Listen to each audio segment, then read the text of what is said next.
दोस्तों, आज के मुख्य समाचार को जानने से पहले अगर आपको भी प्रधानमंत्री मोदी पर पूरा भरोसा और आप भी ऐसा मानते हैं कि 2024 में बनेगी मोदी सरकार, तो वीडियो को कीजिए लाइक और चैनल को सब्सक्राइब करके कमेंट में लिखिए जय हिंद। भारत की हुई चंद्र विजय, चांद पर लहराया तिरंगा। ये क्षण नए भारत के जय घोष का है। यह क्षण मुश्किलों के महासागर को पार करने का है। पीएम मोदी का बड़ा बयान। चंद्रयान 3 की सफल लैंडिंग के बाद पीएम मोदी ने जोहान्सबर्ग में लहराया तिरंगा, चेहरे पर दिखी खुशी। चंद्रयान 3 ने चंद्रमा की सतह पर सफलतापूर्वक लैंड किया। देश दुनिया ने माना भारत का लोहा। इसरो ने अंतरिक्ष में रचा इतिहास, चांद पर फहराया तिरंगा। चंद्रयान 3 की सफल लैंडिंग से पहले प्रधानमंत्री मोदी बोले, अंतरिक्ष अन्वेषण संघ की हो स्थापना। अपनी अमेठी को करोड़ों का सौगात देने आ रही स्मृति ईरानी, 2 दिन का दौरा, पूरा कार्यक्रम तय। दुनिया के विकास का इंजन बनेगा भारत, ब्रिक्स बिजनेस फोरम में बोले प्रधानमंत्री मोदी। G20 सम्मेलन के लिए 7 से 10 सितंबर तक भारत में होंगे अमेरिकी राष्ट्रपति जो बाइडेन, दिल्ली में छुट्टियां घोषित। भारत चीन सीमा पर तैनात होगी ITBP के 4 बटालियन, जवानों को 47 नई चौकियों पर भेजा जाएगा, इनमें से 34 अरुणाचल प्रदेश में। भारत नेपाल सीमा पर 2 किलो से ज्यादा चरस सहित तस्कर गिरफ्तार, 25 लाख बताई जारी कीमत। छत्तीसगढ़ के कई धर्मगुरु कांग्रेस छोड़ बीजेपी में शामिल, राज्य के 10 आरक्षित सीट पर बीजेपी की नजर। यूपी के हर विधानसभा क्षेत्र को लेकर भाजपा का नया प्लान, युवा और महिलाओं पर रखा जाएगा ज्यादा फोकस। दिल्ली एयरपोर्ट पर बड़ा हादसा टला, एक ही समय पर 2 विमानों की मिली टेक ऑफ और लैंडिंग की इजाजत। भारत G20 की अध्यक्षता और शक्तिशाली भारत का उदय, काम आ रही चतुराई भरी डिप्लोमेसी। पंजाब के 9 जिलों में बाढ़ का अलर्ट, राज्य के सभी स्कूल 26 अगस्त तक बंद। भारत मेरे लिए सबसे जरूरी देश है, अमेरिका में अपने करीबी से बोले राष्ट्रपति जो बाइडेन। पंजाब में तेज हुआ किसानों का प्रोटेस्ट, चंडीगढ़ में घुसने की तैयारी, 4500 पुलिसकर्मी सड़क पर तैनात। अनधिकृत बैनर लगाने के मामले में कर्नाटक के डिप्टी सीएम DK शिवकुमार पर 50,000 रुपए का जुर्माना। बोर्ड परीक्षाओं में बड़े बदलाव, अब 2 बार होंगे एग्जाम, बेस्ट स्कोर होगा फाइनल। मिजोरम में दर्दनाक हादसा, निर्माणाधीन रेलवे पुल गिरने से 17 मजदूरों की मौत, बचाव अभियान जारी। केंद्र का सुप्रीम कोर्ट में बड़ा बयान, किसी भी राज्य को मिले स्पेशल स्टेटस का बदलने का इरादा नहीं।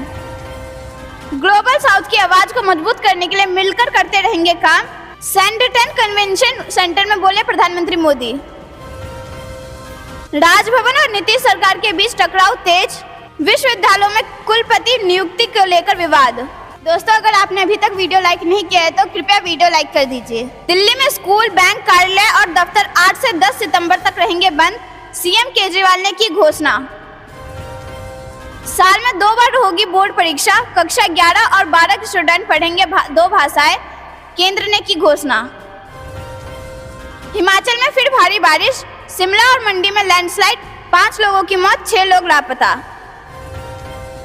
इसरो की कामयाबी पर प्रधानमंत्री का बयान, चांद तो बस शुरुआत है, इसरो को तो सूरज, मंगल और शुक्र तक जाना है। प्याज पर घमासान को लेकर सरकार ने 2410 की दर से शुरू की खरीद, केंद्रीय मंत्री बोले 2 लाख टन अतिरिक्त प्याज खरीदेंगे। 4000 करोड़ के घोटाले में GTIL बैंक अफसरों के खिलाफ मामला दर्ज, CBI ने की छापेमारी। CBI ने कनाडा के व्यवसायी को किया गिरफ्तार, रक्षा जासूसी मामले में की गई कार्रवाई। सोने की कीमतों में 50 रुपए प्रति 10 ग्राम का इजाफा, चांदी सपाट। यूपी कैबिनेट ने युवाओं के लिए स्मार्टफोन खरीदने की दी मंजूरी, स्वामी विवेकानंद युवा सशक्तिकरण योजना के तहत खरीदेंगे फोन।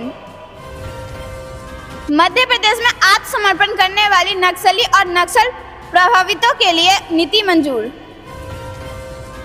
सीएम योगी ने खिलाड़ी कोटे में चयनित 233 आरक्षियों को दिया नियुक्ति पत्र, कहा अगर युवा शक्ति रचनात्मक है तो राष्ट्र का भविष्य उज्जवल है।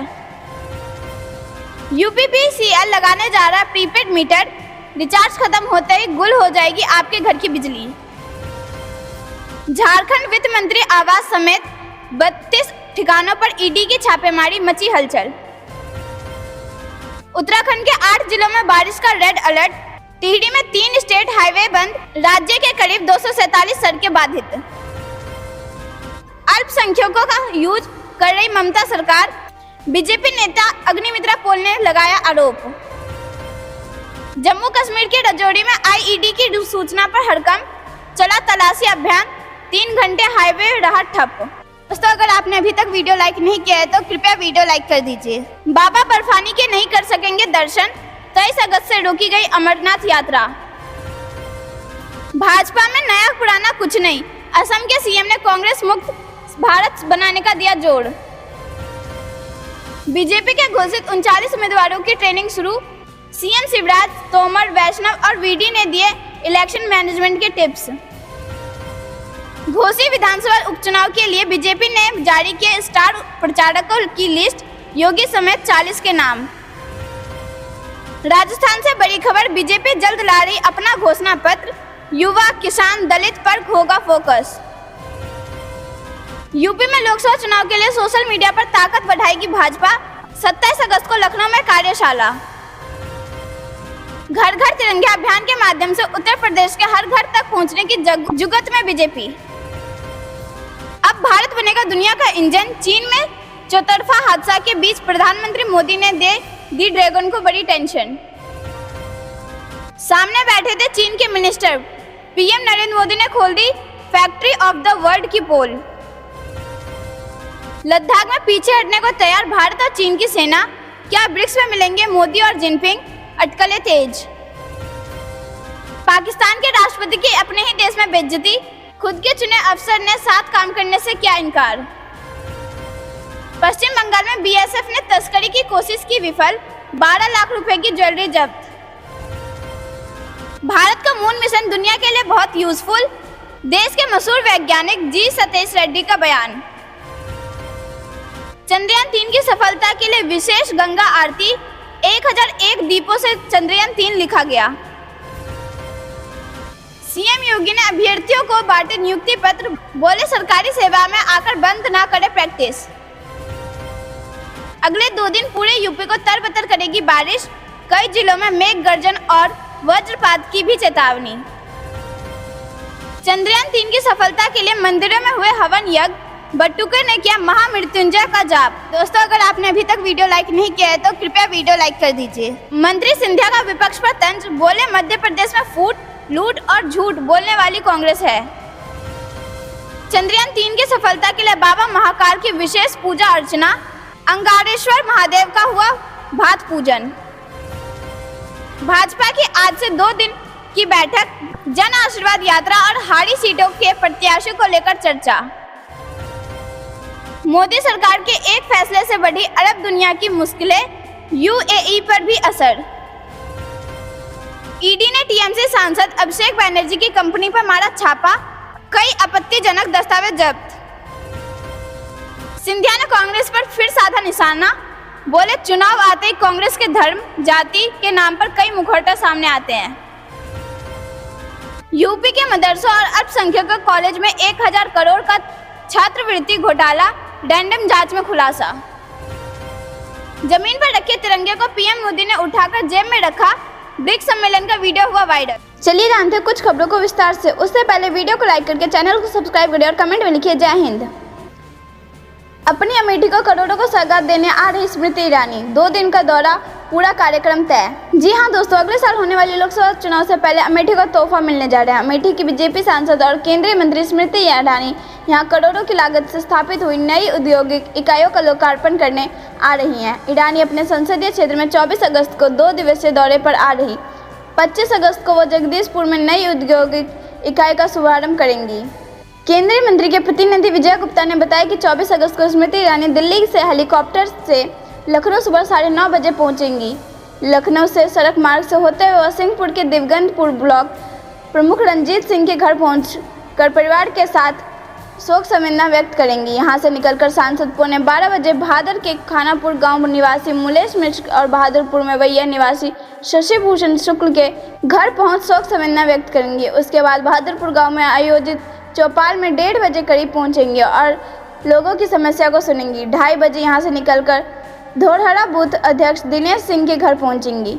संग्रामपुर के भावलपुर में 3:30 बजे से आयोजित चौपाल में पहुंचे लोगों की समस्या सुनेंगी। स्मृति ईरानी शाम 4:15 बजे पतापुर निवासी अलगू यादव और भोसिंगपुर में आकाश उपाध्याय के घर शोक संवेदना व्यक्त करने पहुंचेंगी। शाम 5:30 बजे रामगढ़ निवासी पूर्व ब्लॉक प्रमुख रामशंकर सिंह के आवास पर पहुंच परियोजना से मुलाकात करेंगी। शाम 6:15 बजे गोसाईगंज में आयोजित चौपाल कार्यक्रम में हिस्सा लेंगी। शाम 7 बजे के बाद केंद्रीय मंत्री गौरीगंज नगर पालिका परिषद में कार्यकाल पहुंचेंगे और नगर में लगे सीसीटीवी कैमरा का लोकार्पण करेंगे। यहां से निकलकर सांसद मुसाफिर खाना के खड़गेपुर टिकरा गांव निवासी स्वामीनाथ दुबे के घर पहुंच शोक संवेदना व्यक्त करेंगे। 8:30 बजे वह जगदीशपुर के भेल गेस्ट हाउस में के लिए रवाना होंगी। वहां से निकलकर 8:30 बजे वह जगदीशपुर के भेल गेस्ट हाउस के लिए रवाना होंगी और रात्रि निवास करेंगी। दूसरे दिन 25 अगस्त को स्मृति ईरानी सुबह 10:30 बजे गोरखनाथ ऑर्गेनिक सेक्टर 12 में ग्लोबल इन्वेस्टर्स समिट के लिए अंतर्गत विभिन्न औद्योगिक इकाइयों का लोकार्पण करेंगी। 11:30 बजे वह सिंहपुर के नौखेड़ा में के लिए निकलेंगी। यहाँ स्थापित ABS expert India private limited का लोकार्पण करेंगी। 1:15 बजे केंद्रीय मंत्री लखनऊ एयरपोर्ट के लिए निकल जाएंगी। केंद्रीय मंत्री के आगमन और कार्यक्रम की सभी तैयारियां पूरी कर ली गई है। दुनिया के विकास का इंजन बनेगा भारत, ब्रिक्स बिजनेस फोरम में बोले प्रधानमंत्री मोदी। जी हां दोस्तों, प्रधानमंत्री नरेंद्र मोदी ब्रिक्स शिखर सम्मेलन में हिस्सा लेने के लिए दक्षिण अफ्रीका पहुंच गए हैं। वहां उन्होंने जोहान्सबर्ग में BRICS business forum leaders dialogue में अपना संबोधन दिया। पीएम मोदी ने भारत की उपलब्धियां ब्रिक्स सम्मेलन में गिनाए हैं। पीएम ने भारत स्टार्टअप इकोसिस्टम पर लोगों का ध्यान केंद्र करते हुए कहा कि भारत के पास दुनिया का तीसरा सबसे बड़ा स्टार्टअप पारिस्थितिकी तंत्र है। इसके अलावा देश में 100 से भी ज़्यादा यूनिकॉर्न मौजूद है। ब्रिक्स सम्मेलन में प्रधानमंत्री मोदी ने कहा कि आने वाले समय में भारत दुनिया का वृद्धि इंजन बनेगा। दक्षिण अफ्रीका के 3 दिवसीय आधिकारिक यात्रा पर मंगलवार को पहुंचे प्रधानमंत्री मोदी का दक्षिण अफ्रीका के उपराष्ट्रपति पॉल मासातिले ने वाटरक्लूफ एयर फोर्स बेस पर स्वागत किया, जहां उन्होंने गार्ड ऑफ ऑनर दिया गया। प्रधानमंत्री मोदी ने एक्स यानी कि ट्विटर पर ट्वीट कर बताया, कुछ देर पहले जोहान्सबर्ग पहुंचा। अगले कुछ दिनों में ब्रिक्स सम्मेलन के दौरान वैश्विक नेताओं के साथ बातचीत और बैठक को लेकर आशान्वित हूँ। दक्षिण अफ्रीका के राष्ट्रपति सिरिल रामाफोसा के निमंत्रण पर प्रधानमंत्री मोदी 22 से 24 अगस्त तक इस देश की यात्रा पर हैं। अफ्रीका 2019 के बाद ब्रिक्स देशों ब्राजील, रूस, भारत, चीन और दक्षिण अफ्रीका के पहले प्रत्यक्ष सम्मेलन की मेजबानी कर रहा। विदेश मंत्रालय के प्रवक्ता अर्दिम बागची ने एक्स पर ट्वीट कर बताया, प्रधानमंत्री नरेंद्र मोदी दक्षिण अफ्रीका के वाटरक्लूफ एयरफोर्स बेस पहुंचे। दक्षिण अफ्रीका के उपराष्ट्रपति पी मासातिले ने गर्मजोशी से उनका स्वागत किया। उन्होंने आगे ये भी कहा कि प्रधानमंत्री मोदी की इस यात्रा में 15वें ब्रिक्स सम्मेलन में भागीदारी और बहुपक्षीय तथा द्विपक्षीय स्तर पर ब्रिक्स और आमंत्रित देशों के नेताओं के साथ बातचीत शामिल है। प्रिटोरिया हिंदू सेवा समाज के कार्यकर्ता और BAPS स्वामीनारायण संस्थान के स्थानीय इकाई सहित भारतीय समुदाय के सदस्यों ने बड़ी संख्या में प्रधानमंत्री मोदी की अगवानी की। प्रधानमंत्री मोदी इसके बाद जोहान्सबर्ग के सेंटन सन होटल के लिए रवाना हो गए, जहां ब्रिक्स शिखर सम्मेलन आयोजित हुआ। होटल में उन्होंने ब्रिक्स बिजनेस फोरम लीडर्स संवाद से पहले स्थानीय और भारतवंशी समुदाय के लोगों से मुलाकात की।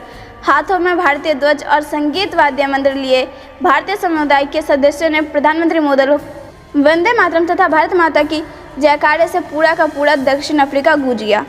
मोदी ने भारतवंशी समुदाय के सदस्यों के साथ अपनी कुछ तस्वीरें साझा करते हुए एक्स पर ट्वीट किया। जोहान्सबर्ग में विशेष स्वागत के लिए दक्षिण अफ्रीका के भारतीय समुदाय का आभार।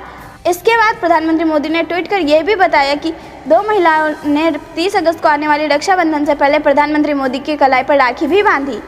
मोदी ने विशाल स्वामीनारायण मंदिर के एक मॉडल को भी दिखाया, जो 2017 से निर्माणाधीन है और जिसके अगले साल पूरा होने की उम्मीद है।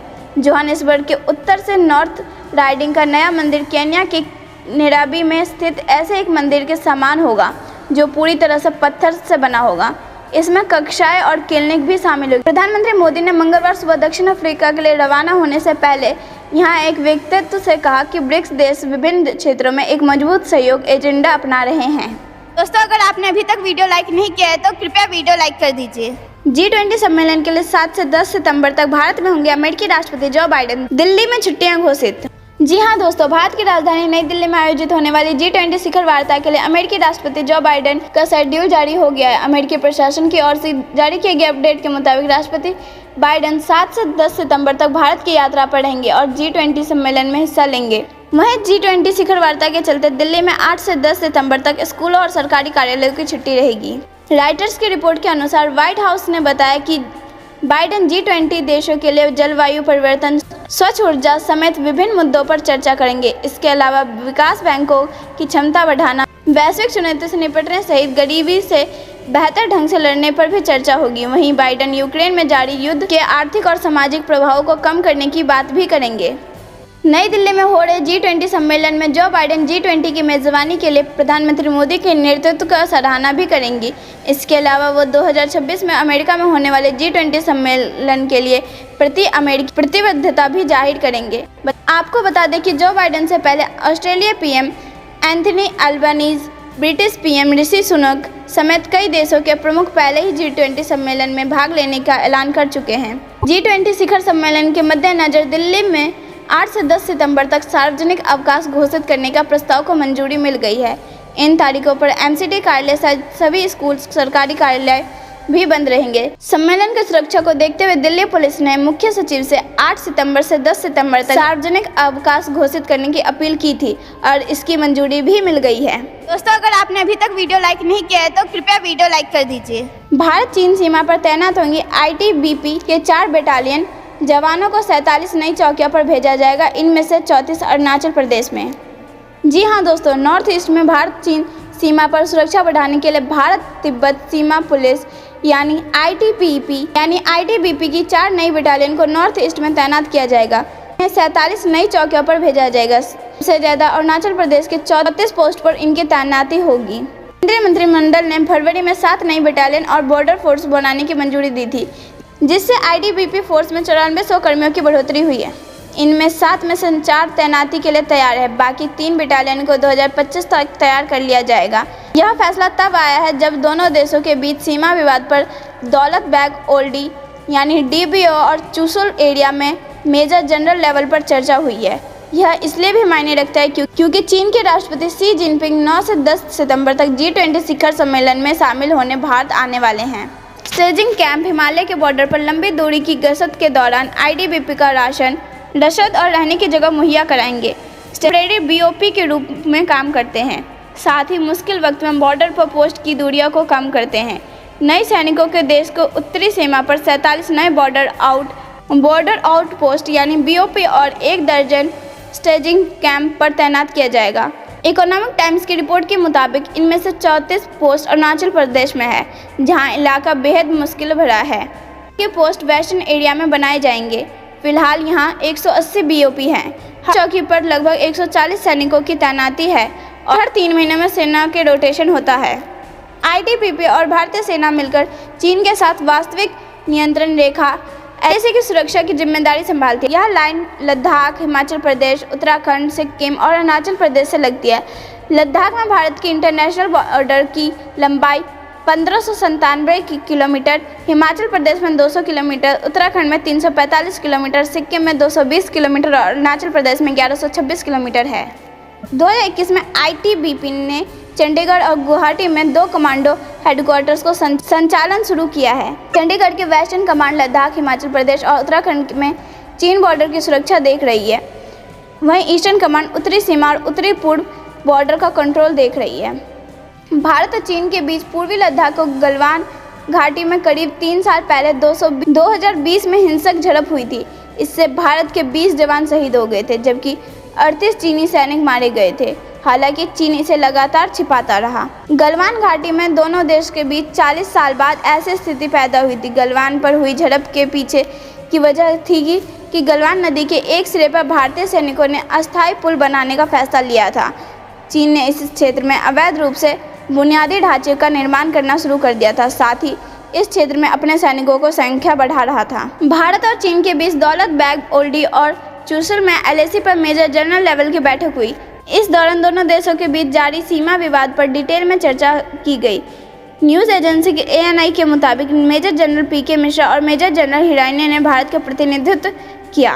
बैठक में देपसांग प्लान और CNN जंक्शन के मध्य का समाधान निकालने पर चर्चा हुई।